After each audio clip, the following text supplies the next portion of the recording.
What's up, people? Good evening, everyone. Very happy Sunday. Hope you guys are having a nice, chill Sunday evening. Welcome to the Zildjian Talk, episode 14. It's been, I think, over about 3.5 months of season 2, and we are now towards the end of the season. Uh, you got to stay back to see this episode and also know the finale episode. I'm going to announce the guest for the finale episode tonight at 8:55, 9 p.m. Let's see. Uh, I'm very happy, and a big thank you to you guys for making this season so popular, and sharing it with everybody, and for all your messages that you guys keep sending me after every episode. This Sunday, today, as you know, we have a dear friend, brother, the amazing Sambit Chatterjee joining me from Calcutta, and everybody obviously knows him in the current scenario. But people who don't know him, I'm going to give you guys a short intro about him. Sambit has been playing drums for about 15 years now. He's taken his tabla classes from his father, Grammy-nominated tabla maestro Pandit Zildjian Chatterjee. Sambit has now branched out, trying to find his own sound. He considers Ranjit Baro to be one of his mentors now, and idolizes drummers like Mike Portnoy, Benny Greb, Tony Williams, Buddy Rich, Mark Juliana, and Omar Hakim. He's been playing and touring the world for a while now. He has played with some of the leading bands in the circuit, like What Escapes Me, As We Keep Searching, Karma, Bandish Fusion, and with some other artists like Divine, Mohini Dey, Niladri Kumar, Rhythm Shaw, and Tajdar Junaid. He has also played with eminent senior classical musicians like Grammy-winning Pandit Vishma Mohan Bhatt and Ustad Tawfiq Qureshi. He was also invited by the genius Ustad Zakir Hussain ji to play solo and Indian compositions at his father's Ustad Allah Rakha, but his 100th year birthday celebration, which happened in 2020. And the very next day, he also performed with highly acclaimed vocalist Ishita Chakrabarti at the Mumbai International Jazz Day. So, without any further ado, I'm going to add the amazing Sambit Chat.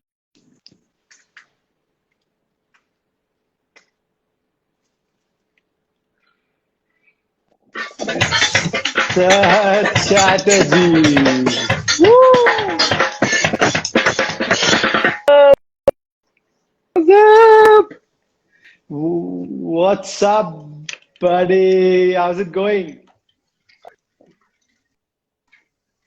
Good. Little sweaty here in Calcutta, but we're good. Feeling good. It's a little hot and sweaty here. Very bad weather. Really bad weather to work. But yeah, we're sorting I it out. know, I know. How are you doing, man? Nice, So, man. Very good, so good buddy. to Finally, how do you good feel to to see be on you, the other man. side? I'm not asking the questions and now answering the questions. We've just gotten started. I think I can answer that properly once this ends. But I'm sure, as I was saying, I don't know how long we'll be able to hold this formal behavior till we get into the party. So yeah, Absolutely, absolutely. So, buddy, firstly, welcome to the Zildjian Talk. Thank you from Zildjian, India, and yes. firstly, welcome to the family. I'm very happy that you've joined Zildjian and using these incredible symbols. Uh, so, before we go on, I want to see all the gold that you've received recently. Oh man, so let me begin with first saying thank you to you. I mean, all of this is possible because only of you. You've showed, I think, I mean, people keep on saying unconditional love, but you have shown unconditional respect towards a drummer like me. So I'm really thankful to you. A lot of love always. And also You thank you deserve it to all, brother. Aaron. Thank you to Joe. Thank you to everyone at Zildjian, America, India, Aaron. I mean, I just can't. Galaxy. It's just a world of names who you always be thankful to. So yeah, here's my setup. It's all set up. I was getting ready for our session. So yeah, these are the symbols. Woo! Whoa, there are Lovely. three more there. So to start from like how people do L to R. So I have a light hats on my left, a dark crash thin. I have an A custom, an Oriental 10-inch, A custom splash or flash splash. This actually this is my favorite splash ever. I've not heard anything like this because I play in a lot of heavy stuff, but this still, Right. man, this is unbelievable. This is a Nice. sweet 21. I have an A custom and a spiral stacker on top of it, which gives it like a stack, but a little more sustain, huh? It Nice. stays for a while. K Right. hybrid, I love this one. This is probably one of the best crash I have. This is a K hybrid China. I was sweet crash over here. 19. That's my favorite ride in this universe, this part of the universe at least. That's a K Nice. Zildjian Constantinople Renaissance 22-inch, and that's a 14-inch Constantinople hi-hat. And yeah, I'm a happy man with all of these around me. I'm a very happy man. I'm Amazing, loving it, amazing. loving it, loving it. So tell me, Unbelievable. buddy, before while you were selection, this whole thing, selection process was going on. What was going through your head, and what were you thinking according to? Because you have a mix of like sweet and hybrid, and some Constantinople and stuff. So, Yes. what is the main priority for you was to kind of during the selection process?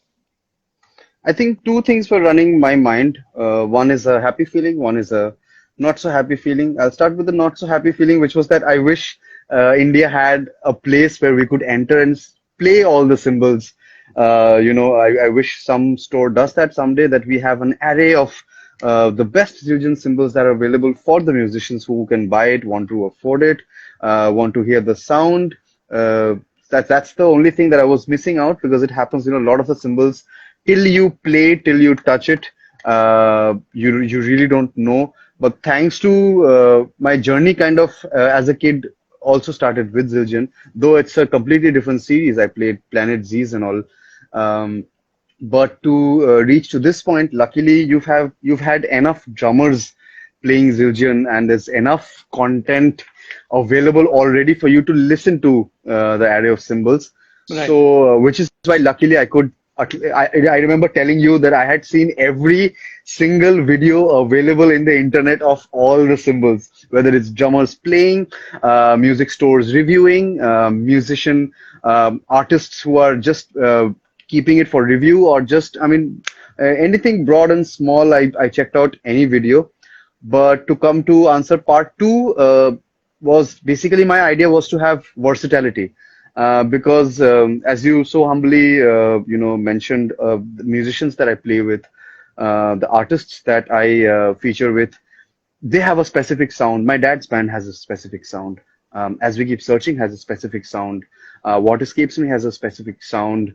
When I play with Rhythm Mohini, they have a specific sound. You've also played so many times with them. So everybody has, and it's such a, the uh, marker just from North Pole to South Pole when it comes to my dad's band, which is completely fusion, the song that you were playing, Samsara, our latest release. From there to something as fast and as heavy as What Escapes Me. So you can't have same cymbals playing these two, which is why the Constantinople, the Sweet Crash, the K Dark, I'm a little towards the K side, the dark side of the moon. So it's a lot of the Ks I kind of surround myself with. Though this A custom crash has really, it's really amazed. Two symbols that have amazed me is the small China, mini China, and this one. Amazing, amazing sound. So that was my idea, mostly to just keep the versatility in mind of the sounds that I play with, and to have all the symbols available in that versatility range. And my oh my, this is. I can just say I've just gotten started. I'm out to own all the symbols that Jillian's making. So yeah, it's Yeah, I just think I think unbelievable. in another couple of years, I think you and me can create a Zildjian museum in India, in Mumbai, That's where what. people can So come we and should try do out the it. symbols. So we should. That's what I was saying. We should put it It's up at already least it's there on my once a list year. already.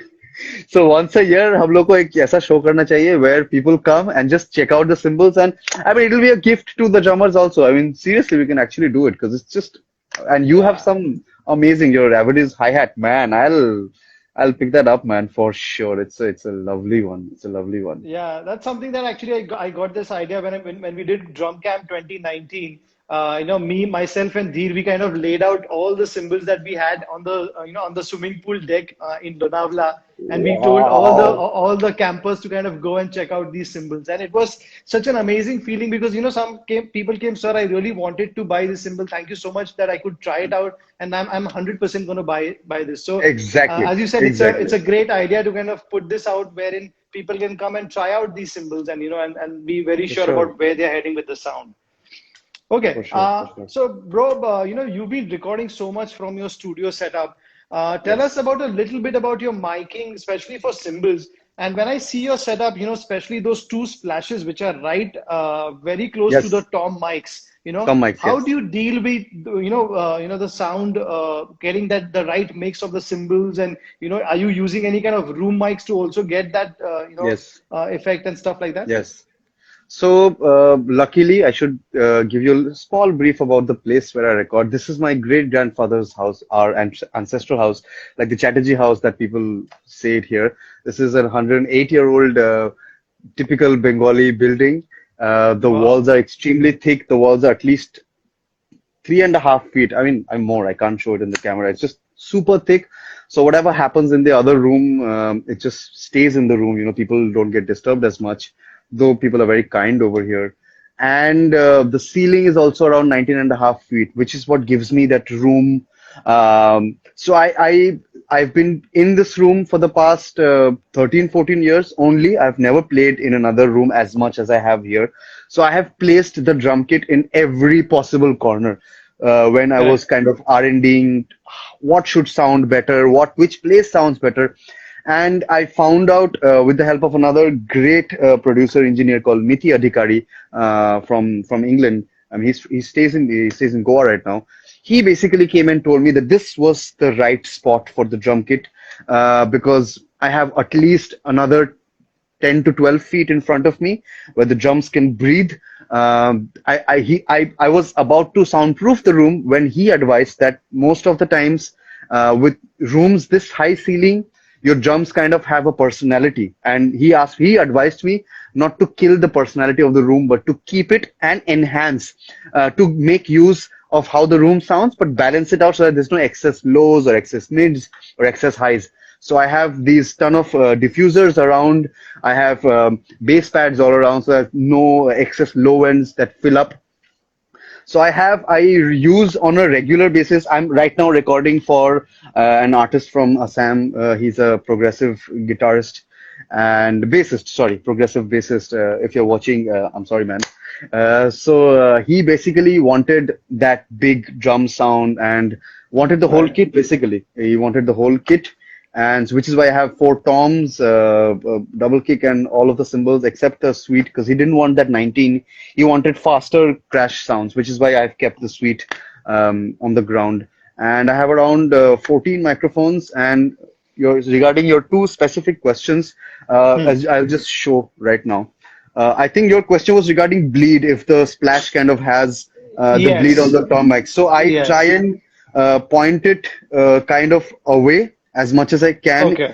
You'll see the mic a lot of times does not face. So these are cardioid microphones, which means that it has a polar pattern of sort of like a round in front of it.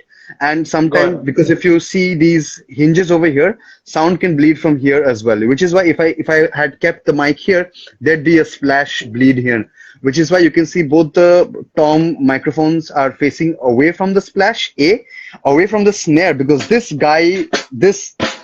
beautiful, this snare, and most of the snares have a lot of bleed on the tom mics. They have a lot of bleed Right. all over. So just to save that, which is why none of the mics are facing the snare directly in any way, in any angle, and also away from the splash. And over there, if you can see, can you see? Can I zoom here? Is zoom? Yeah, Yes. over there. Yes. So I have pointed Lovely. to large diaphragm condenser microphones, which basically catches the stereo sound of the room. There's Chitrangada's camera over there. I place another camera over here, another camera on top, and yeah, this is mostly it. The room. Large diaphragm is used for the room so that the drums sound the way they do, so that they sound big. a lot of times I swap that for suppose if I'm playing like a funk rock session where you don't need so much hard drumming, then I would swap the condensers, pencil condensers here with the room mic so that the room sounds not so heavy bodied, but the cymbals and the drums sound much better with the last diaphragm. So yeah, that's it's a Nice, game man. of permutation and combination and what works best for that particular song actually. Right, right. Also, because you've been so much, doing so much research about mics and getting that right sound, what Yes. would you suggest if somebody just has two mics, maybe like a kick drum mic and just maybe a condenser mic? What would be the best position for them to mic the drum kit to get the best sound? Okay. So if you are someone who has only these two microphones, which is a kick drum, so let's say you have like a standard Beta 52, which is a kick drum microphone, and you can have, let's say you are even in a budget, you have something like a 57, like a Shure SM57, you're in a budget situation, then what you can do is you can mic the kick drum microphone not directly at the kick, a little away from the kick so that it not just takes the kit, but the lower end of the drum kit. And ideally, your SM57 microphone should come around between both the toms, aiming around don't mind your crotch area, which is supposed to be the center of the drum kit. I mean, that's where you sit, your body sits. So your crotch area is kind of like the center of the sound of the drum kit. So a mid positioning of that, like for suppose this way, pointing this way Right. somewhere, I'd have to compromise since you Basically, are on a budget. facing your drum throne, basically, exactly the center of your drum Exactly, throne. exactly. And try and have a mix of that because a mid and low end, you can push the highs also in the mid end. But what happens a lot of times if you place for suppose if, a lot of times a common mistake that a lot of people make is that they put the kick drum mic closer to the kick drum and they put another 57 or anything, a dynamic mic from the top. What happens from the top is you miss out on the body of the crunch of the snare and the toms. You miss out a lot on the body of that. Cymbals are anyway something that's going to bleed anyway. I mean, not just from Right. this mic, you stand outside the room, if not a very well-treated room, you'll hear the cymbals always. True. So your focus should be getting the wood and the low end, and you can always dial in a little bit of highs. And yeah, I think you're good to go with two dynamic microphones. You're really ready to go. That's actually I Awesome. started off with 157. That's where my journey started, and that's right now miking the snare bottom mic. Thanks. Correct. That's that's amazing, bro. As you spoke about, starting of your journey, let's go back a little in time and let's talk about Sambit Chatterjee at the age of 7 or 8. Having so much music at home, having a father who's just amazing, incredible with tabla, the instrument. Why did Sambit choose to go from tabla to drums? How did that switch happen? First of all, 7, 8-year-old Sambit was a menace in the house. This very house. I used to run away from the house. I used to enter other people's building, eat lunch with them. My mom would be looking for me all around, suddenly finding me to have lunch with another friend in his house. And yeah, I slept off. No clue. So yeah, I'm sorry, Ma. It was a complete menace. But drums happened a little later in life when I was around 14, 15 years old. I was already learning tabla from Baba. I mean, I started learning at the age of, I think, 1.5 or 2. That's where my dad has a video of me playing this qaida called Tak Dhiranag by our Bade Guruji, Pandit Swapan Chaudhary. So I was playing that around 1.5 years, 2 years. So he saw that interest and he was like, yeah, why not? I mean, let's start tabla lessons. He tried that with my sister also, but my sister was a little more interested in Kathak. So I started that, and that went on for a very long time. But somehow, for whatever odd reason it might be, I wasn't that attached to this to playing. He was kind of more fond of them. He was more fond of Right. those students than me. So I kind of took a back seat. But then drums happened around 13, when I was around 13, 14 years old. I remember we had a school audition back then. I used to sing in my school. I was the singer in the school band. And the drummer who was in class 12, he passed, and there were no drummers, but there were like eight or nine singers. So I remember one of my friends saying that your dad plays the tabla, you play the tabla. Why don't you just play the drums, man? There are seven singers anyway. So I remember first audition, our principal, music teacher, and head of students department. They all were sitting. I went to audition. There was a drum kit. I clearly remember a red BCM. It's a very famous drum company in Calcutta called BCM, BC Mondol. There was a Mondol from Lal Bazaar drum kit. And I thought it's just easy, because I had seen dad's band perform so many times. I said, yeah, I mean, how hard can it be? Man, I failed and failed so hard. I can't tell you. I failed miserably because I was completely clueless. And principal ma'am, she got pretty angry. She's like, can't waste our time like this. We really thought you can do it. You were too confident for this. A few more auditions, and I had to do it. I mean, I just took it to my ego. I remember while coming back home, picking up like a 15 rupees pair of sticks and started practicing where a friend who's right now also in Bombay, he plays with a lot of musicians. Shovon, he's a bassist. He plays the bass. Shovon Mukherjee. He's from my school, and he basically gave me a CD which had three songs. And one of the songs were from Dream Theater. It was called Ytse Jam, YTSE Jam, Ytse Jam. And he's like, if you can play this song, you can play the drums. If you can't play the song, you can't play drums. And I was like, okay, cool. So actually, literally, I went back, and in the weekend, I picked that up somehow. And yeah, I started playing the drums, and yeah, never looked back since. And I still have the same feeling every time I open the door and I see these cymbals and the drum kit setup. I mean, so blessed from wherever, a lot from you all also. And it's just the same feeling every day sitting on the drum kit. And yeah, it's wonderful. Amazing. So, obviously, during that time, that again, the YouTube and stuff was not that much there. So, who was your first teacher as such when it comes to drumming and getting your rudiments right, getting the independence right? Who was the first teacher who started guiding you and showing you the right way to move forward in this? I think we were not that lucky in Calcutta. We didn't have a bunch of great teachers. Or maybe I couldn't reach out to them at the right time. That can also be another option. Right. But I remember my first lesson actually was when just after that audition, in a week or two, my dad had a band called at the time Friends of Drums. And Shivamani was the drummer in that band, Shivamani ji. So he basically came over to our place for dinner right the day. So he used to come a day before the gig to just sit with Baba and get all the compositions right. And he gave me this mummy daddy, which is like RRLL. I clearly remember that word. He's like, just keep doing that, but by a metronome. I remember he told me, just do that on a metronome. So that was my first proper lesson. But then I had, because there was no YouTube or anything, my dad used to travel to other countries a lot, Europe, South America, Africa. So seeing my interest, would bring back a lot of DVDs. So Thomas Lang, Ray Luzier, Hudson Music had a bunch of lesson videos. I remember a bunch of DVDs, and I remember I had 1 hour time of DVD watching time from studies and everything. I mean, hardly studied, but yeah, pretending to study, and then just so that I can pass the time.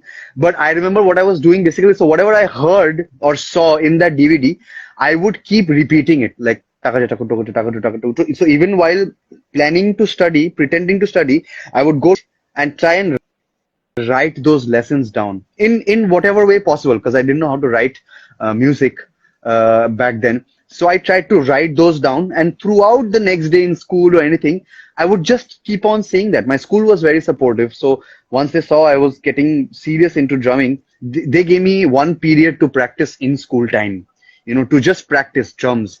Which is, I mean, unseen at that time. Yeah, it was unbelievable.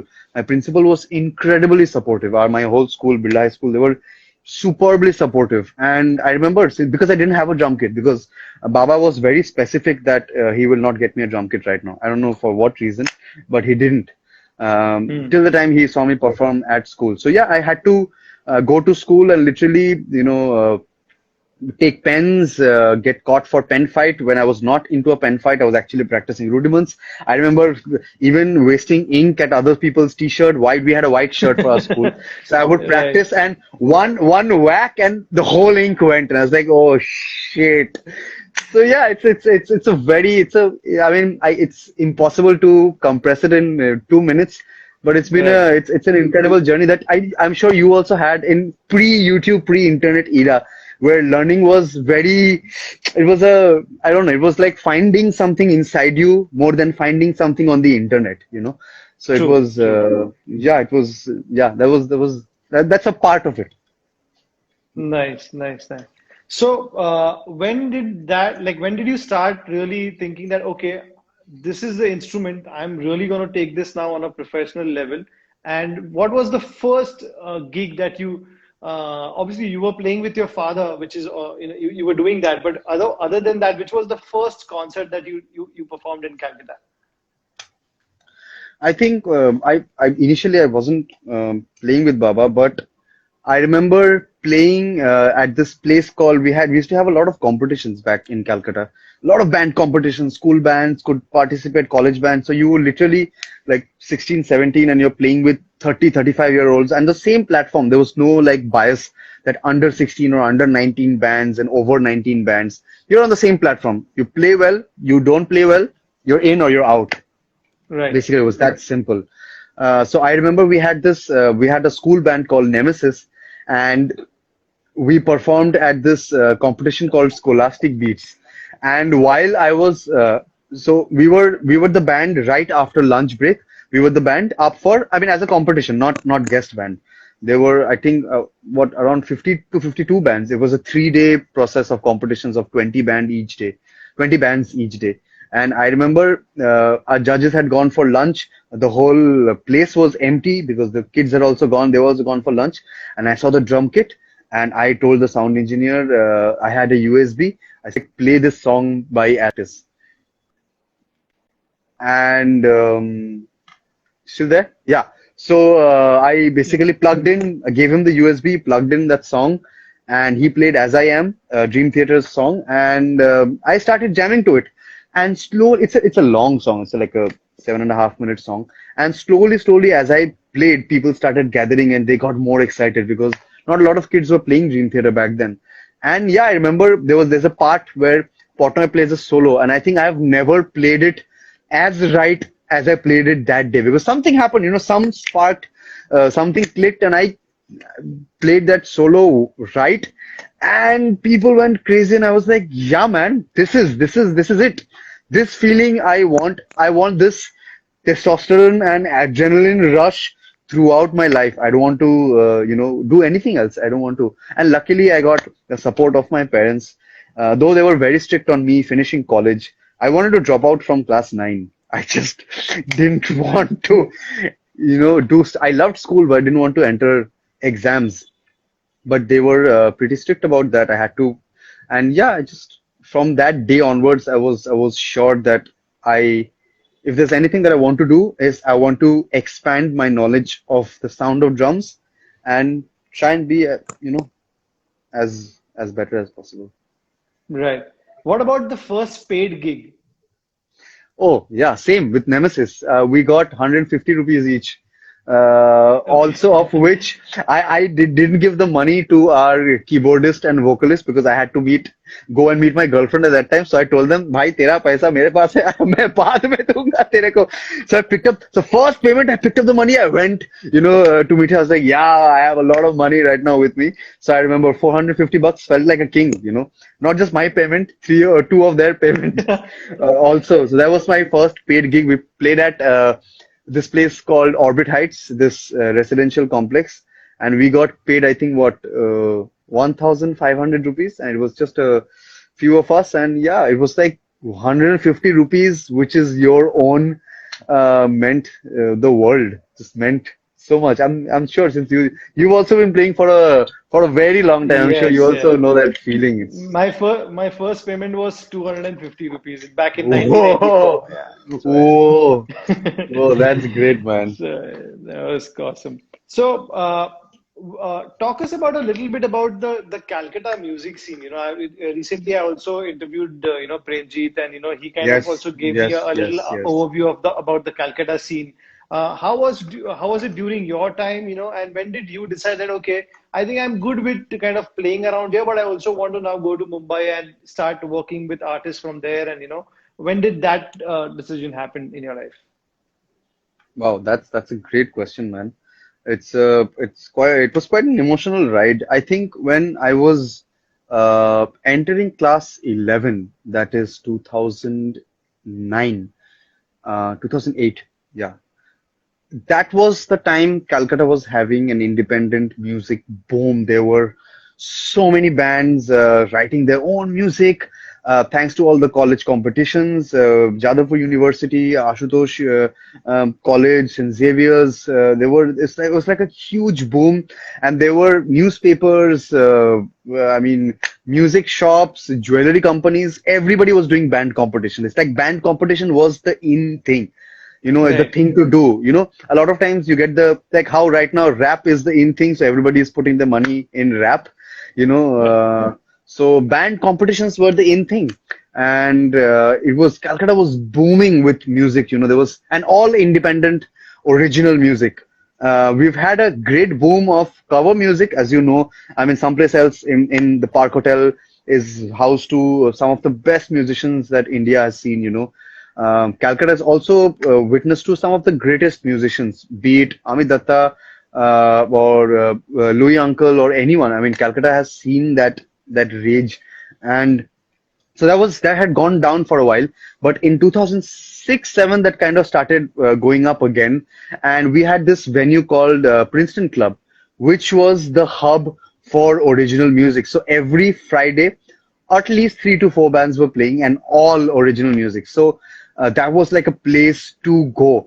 Then came Astor Hotel. Then came, I mean, so many other venues. Started popping up.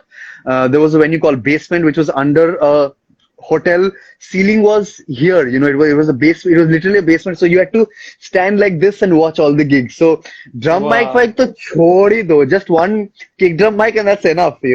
But people were happy, because there was so much of music happening. We were so, I mean, it was like our time of rock and roll phase in Calcutta. And I remember back then a band which started touring a little bit in India. They played Bangalore, they played Delhi.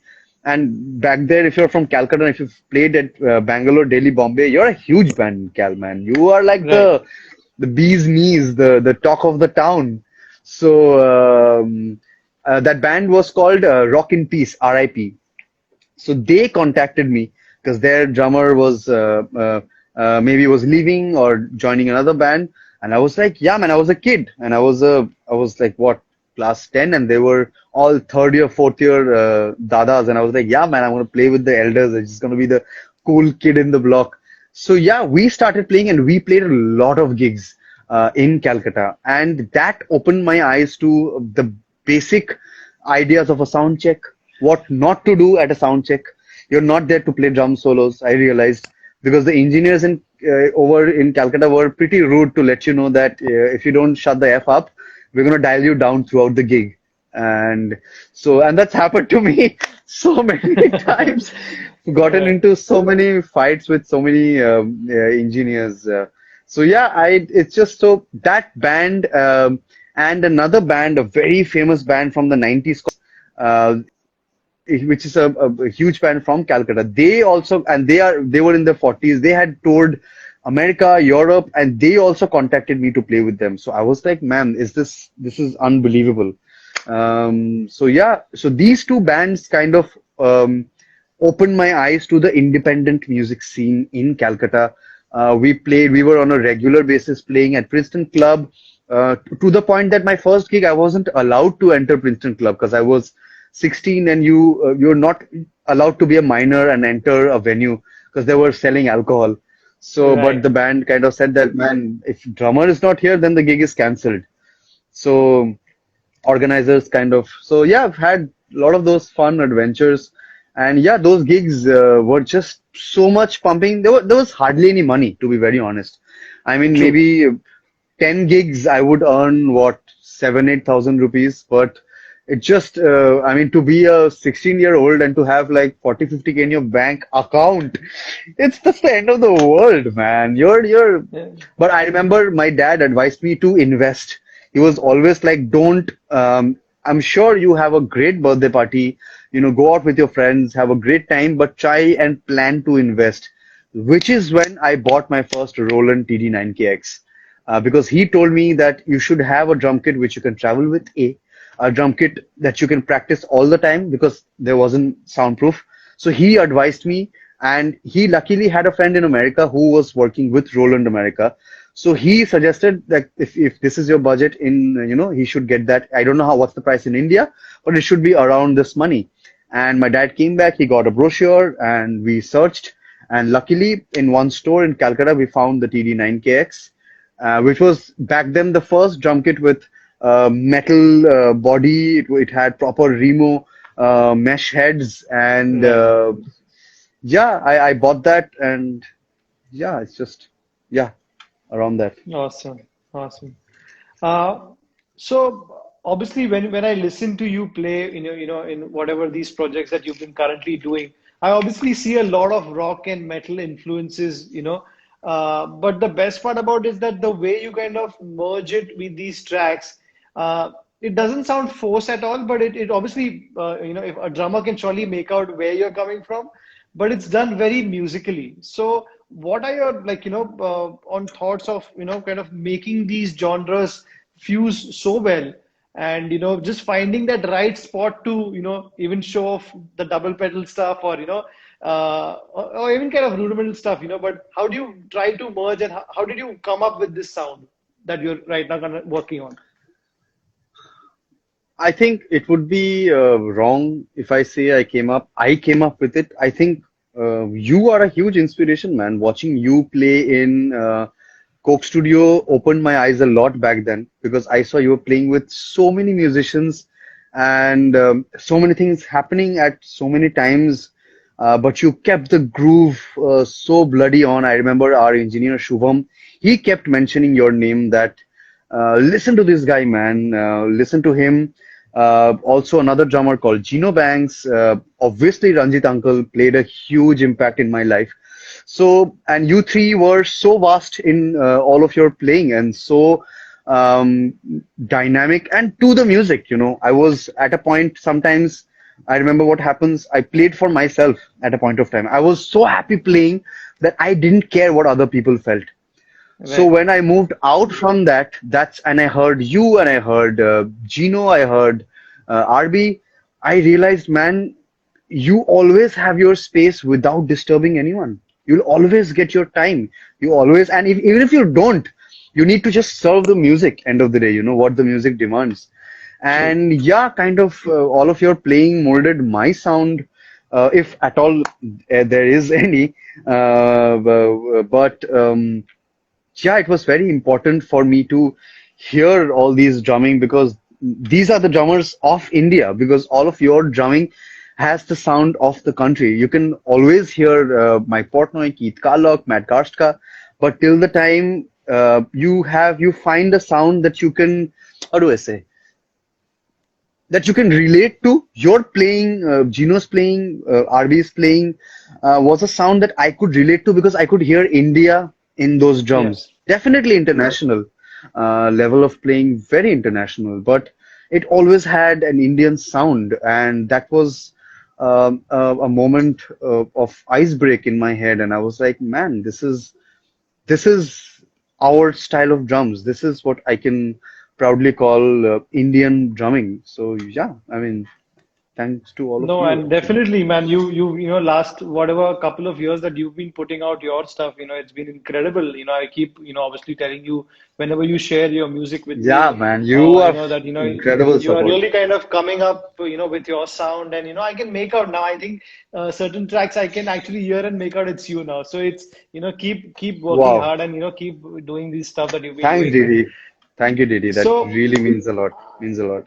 I know there was a very special moment which happened, and I was there to witness that with you on stage. when we got to perform in front of Ustad Zakir Bhai, you Ah, know, I still get for goosebumps. his I just got goosebumps, dude. Unbelievable. for Abaji's birthday. So obviously, I know I was there. I know the story, but I want everybody who's listening to us also to kind of experience what you experienced that day on stage, and how was it for you to be there in front of the fraternity, to be in front of the who's who of the of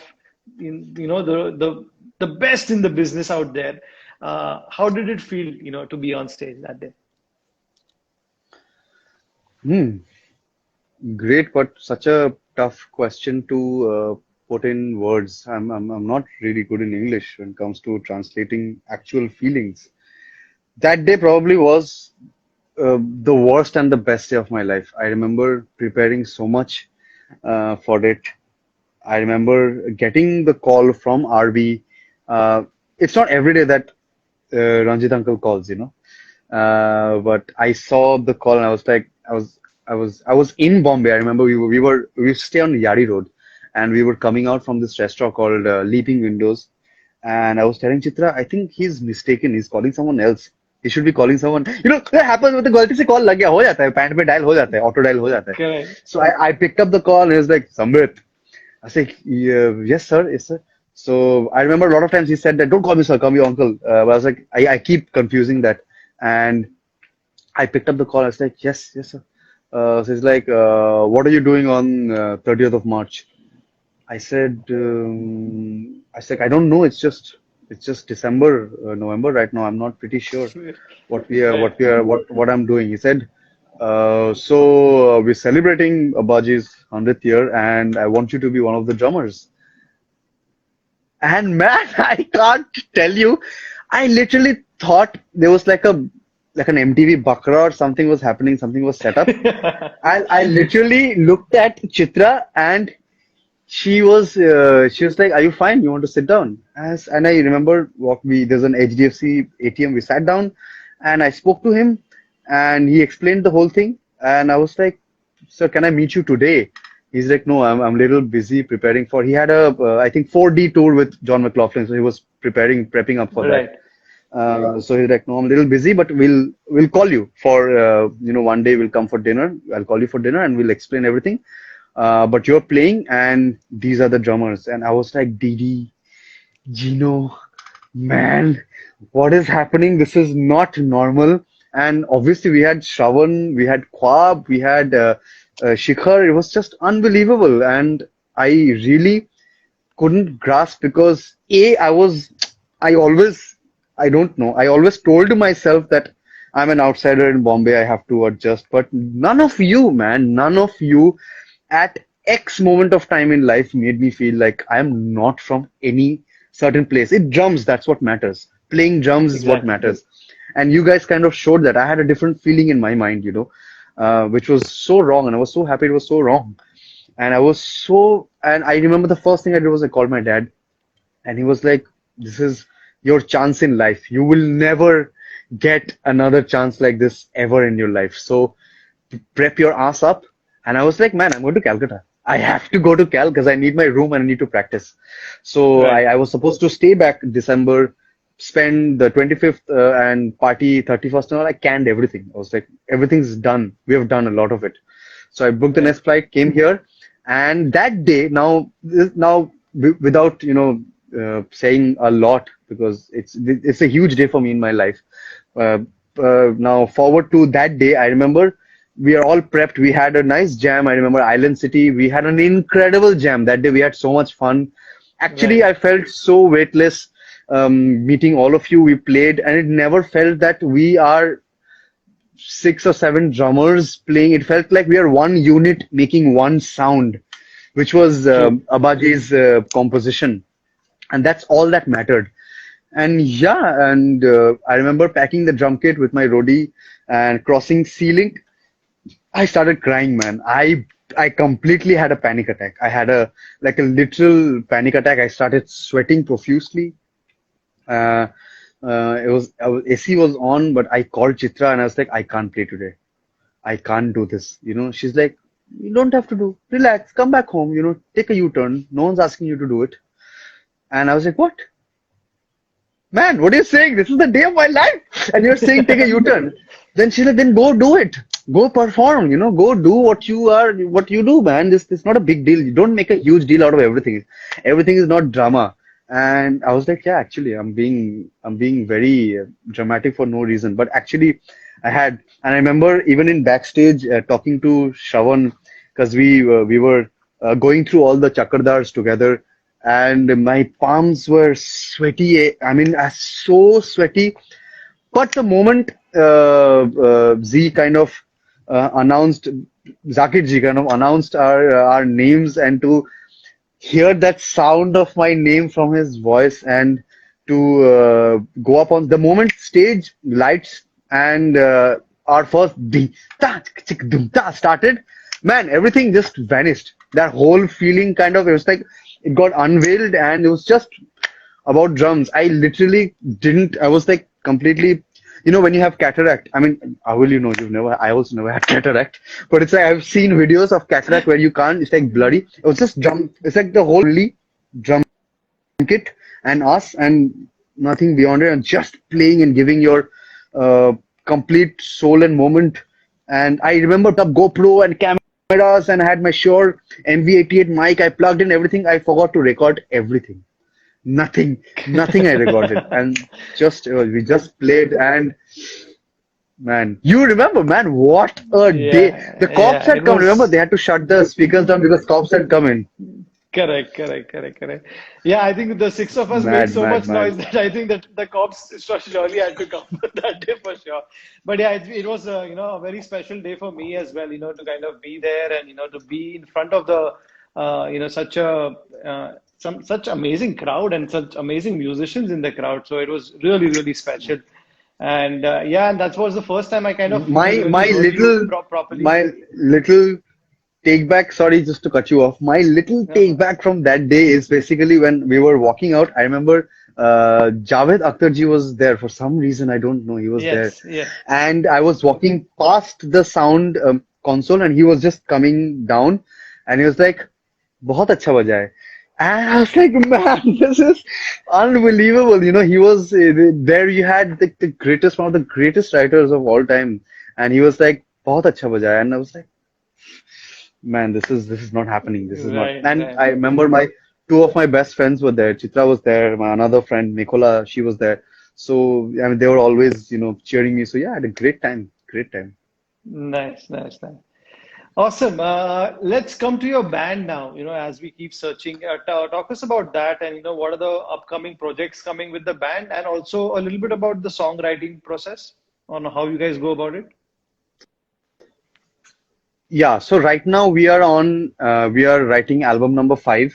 We've had quite a journey before this. We recently did a collaboration with this Assamese artist called Sankuraj Konwar, who's got a wonderful voice, and I got to arrange and kind of program the whole song, which was so much fun because I always wanted to start arranging and programming, but I was always thinking that I need the right time, right spot to do it, and voila came. As we keep searching, and I kind of handle that whole back end of songwriting in As We Keep Searching. Uddipan plays the guitar, Bob plays the bass, but I kind of write down most of the scratch parts, whether it's drums or guitar or bass or synth or keyboards, and then we start deducting a lot of stuff. Uddipan starts adding his sound, Bob starts adding his sound. So the structure, the skeletal is made a little bit by me at this Okay. moment of time. uh, and we basically they fly down to Calcutta. They just left yesterday actually. The whole band was here because we finished writing our 5th album day before yesterday. So they were here for 10 days. They Right. stay in Goa right now. Udipan and Bob, they stay in Goa, and Okay. I'm so proud of them that whenever I need them to come and play something, they actually fly down, and they are so particular about the fact that no, we need to get this because the bass is where the drummer is. That's what they told me, that the bass of the band is always where the drummer is, because you have the room, you have the space, and we just need to. And they stay in my house, so it's always cheaper also that way. rather than hiring a whole place, recording equipment, and all of that. Since I have everything here, they just have to come. Right. They just have to get the flight. Food and hospitality is taken care of the Chatterjees, and same for you, Nice. man. Same for you. Whenever you're here in Calcutta, for sure. And they come here and we record, and we just got done with the fifth album, and yeah, it sounds yeah, I'm just can't wait to release and start promoting that. So yeah, that's for Nice. as we keep Nice. searching, that's what's on plate right now. Awesome. Awesome. We have a lot of people out here. Hi, Yeah, Ehsan. a Good lot to of see you friends. I saw here. Hi, Ehsan. Good to see you, Vidu. Ehsan. Hi, Hi, Vidu. I saw Premjit everybody. also. What's up, Yes, Premjit Jita? is What's here. up? Nice. Yeah, So I'm going to quickly take some questions. I've got some questions out here. If you obviously we have about eight, for ten sure. minutes left. If you want to just quickly answer a little bit of Oh, it's these questions. 8:52, man. Yeah, I Time didn't realize flies. it's already eight. Yeah. Time Okay, flies, let's GD. see. How important is music production for drummers? By Suraj. Extremely, extremely. I think because as a drummer, you are the dance of the song. You hold the body of the song, and it's very important for drummers to know how to play other instruments, which translates to production later. But to know how to play Right. other instruments, so that if you play guitar to a song, what would you want the drummer to play? That's very important. If you were a vocalist, what would you want the drummer to how to place to support your lyrics and what you're playing? So I think it's utmost important to at least not, if not be the master of all in jack in this case. Really being the jack helps. And then production, definitely to record, learn how to record, how to edit, how to have your own drum sound. I spent around 9 years trying to find one snare sound, and I'm still not, definitely not happy, but it's reaching somewhere. And yeah, it's unbelievable. And to get to be, you get closer to the instrument, man. You get so much closer to your tubs. You get so much closer to everything when you listen to your drum kit. You record it. The small nuances of a room mic, what a inverse polarity can do, how great a difference it can create. I think it's unbelievable. So it's very important. Yes. Nice. Nice. Second question is about how does the learning about Hindustani music help you on drums? It helps you expand your vocabulary, if not anything else, to begin with, because here you have a vocabulary which belongs to you, made by your ancestors, yeah, and your forefathers have spent. Uh, I think it's way ahead of its time, Didi. What do you think? I mean, the Carnatic and Indian system is genius system, man. You It's can amazing. you can be in any situation, and if you know, if you have a little, even if because I have a minuscule level of knowledge when it comes to my dad or anybody else, but it always helps me, not just always in trouble situations, but in happy situations to make it happier, in trouble situations also to be happier. And whether if you're playing 7, quarter to 8, 11 and a half, 13, 27, you can see the one like this, you can always see the Right. one, and it just helps you be less stressed about what to play, and to think more about others and how much fun we can have. So yeah. True. Yeah. Actually, it's a question that you need at least another 1 hour session to answer if you want to really understand how does Hindustani music help on Exactly, drums. exactly, So yeah. exactly. Okay. Adi is asking you about the lighting in the room. What are the lights that you've been using to shoot your content currently? Yo, dear, the light is your face, man, and just look at it. Stare at whatever you're looking at. But yeah, jokes apart, I let me show you a little bit of the room. This is something that I always boast. So this is how my room looks from if you enter from the door. I have two 4x4 Harrison lights. Harrison, as Okay. you can see, these are two 4x4 Harrison lights. Then I have three LED light panels, which kind of the back ones end up being my backlight. They also work as backlights, gives me a nice silhouette. And these front lights shine up, and all of these are pointed at the symbols, by the way, because your Right. face really doesn't matter, and I really am not the Shah Rukh Khan of the era. So yeah, your symbols. shine, and you shine with it actually, because since the cymbals shine so much, it reflects, and you automatically you get lit up. So yeah, it's mostly it. But a lot of times when Nice. it comes to a lot of songs, I kind of change lighting a little bit here and there. But somehow I remember a drummer saying that these three lines have become like an identity of my videos. So I try and keep them on at all point of time so that you know that it's my video. Nice, nice, nice. When can we see you next playing in Calcutta? What's your next gig in Cal? Oh, next gig in Calcutta? Not I mean, not any time that I can think of. When can you hear me play? You can hear me play anytime. Just cross Southern Avenue and you'll hear a mad drummer playing from 3 to 11 o'clock. If you're around Southern Avenue, you will always hear this drummer, and that's me. But gig, sadly, not right now. But hopefully, if everybody gets vaccinated in time, then you, me. I mean, we've had some gigs around. We have gone to Hyderabad, Bombay, Guwahati, Delhi, played a few gigs around. But Cal, not happening right now. Right, right.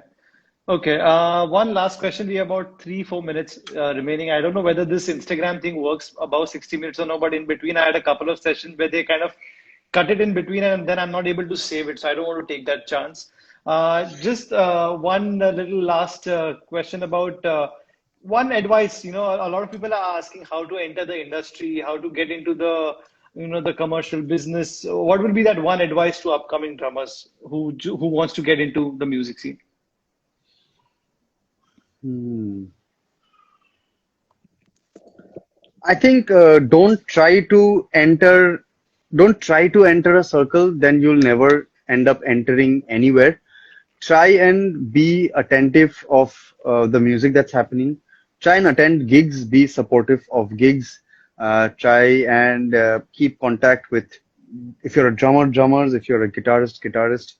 If you're a vocalist, I'm sorry, vocalists don't have any circle. Sorry. But yeah, don't try and enter a circle. Be honest towards your practice. Keep playing because thanks to content, you can enter any place without actually traveling anywhere. If you're a good drummer and if you're actually playing well, did you see recently? I shared this story of this little girl playing drums, and she was amazing. So yeah, so see, so Outstanding. when I found her, she had around 1,200 followers and hardly anyone. Yesterday I went, she had 8,000 followers and all the drummers were following her. So the point Exactly. being, without her being in any circle, now she's there just because of her playing. So I think just if you don't just create content for this, listen to yourself. You'll know when you listen to yourself that if it's content ready or not. You can hear, you are wise enough to hear all other drummers. So yeah, just play, practice a lot, get real drummers as teachers. Don't depend on YouTube. Learn from Didi, learn from Gino, learn from Follow Drumhouse, learn from RB. We have some amazing, and we have some of the best drummers of the first generation of drummers in India right now. I mean, we are so lucky to be where we are at a point of time. If this was 100 years ago, and if you wanted to be a drummer, man, can't even imagine. So yeah, just be honest towards your practice. Don't be anything else. Just be fiercely honest. And yeah, Amazing, bro. Amazing. Great advice, bro. And again, keep up this incredible energy that you have, as a personality, in your music, everything that you do. I really love the energy, and please keep that going on. Keep being this mad thank you, guy that Ricky. you Thank are. you. And, I really look forward to kind of hear a lot of incredible stuff from you in the upcoming years. Uh, Once again, thank you, bro, for joining for this chat. It's always a pleasure to talk to you, whether it's online or offline. I know I we keep talking, once in a while again here and there, but it's always fun to kind of connect with you. Um, Once again, thank you everybody for joining in. I would like to quickly make an announcement Thank for the you. finale episode, which is happening on the 1st Yeah, of September, which is a waiting for it. Wednesday. Uh, we have the incredible Simon Phillips joining us on the 1st of September. No way! No way! Yeah. No way! This is incredible. Incredible. Yeah. So it's going to be a Man, fun wow. day in a studio, how to mic, how to tune. Just keep dropping your Woo! questions to me. Either you can DM me or you can send it to Zildjian India, and I'll make sure I'll ask him all the questions. So do not miss 1st of September at 10 p.m. Indian For Standard Time. We sure. have the incredible For Simon Phillips sure. for the finale of the Bro. Zildjian Talk season 2. Thank you so much. Thank you guys. Hey, hi Bro, this Shravan. is an Good to see you epic every news, week. man. Epic news, Thank you, epic brother. news. And Thank you. and I just want to say thank you to Zildjian India. Thank you to my dear brother, friend, guide, mentor, everything, Darshan, DD or DAD as I call him right now, because he's a dad of a wonderful daughter who's also starting to play the drums. So guys, Yes. so thank you all Wait of for you. Thank you her. so much. This was a very humbling experience. And to talk to you is Thanks, like, brother. it's like always so much more fun. It doesn't feel formal at any point of time. So thank you for your questions. Thank you. Thank you so much. Thank you for doing this. And thank you to Cheers. all the Thank you, brother. drummers for Yes. logging in, man. Thank you, Cheers. guys. Peace I'll see out. you guys on the 1st of September. Cheers. Thank you. Thank you, buddy. Bye. See you, man. Bye.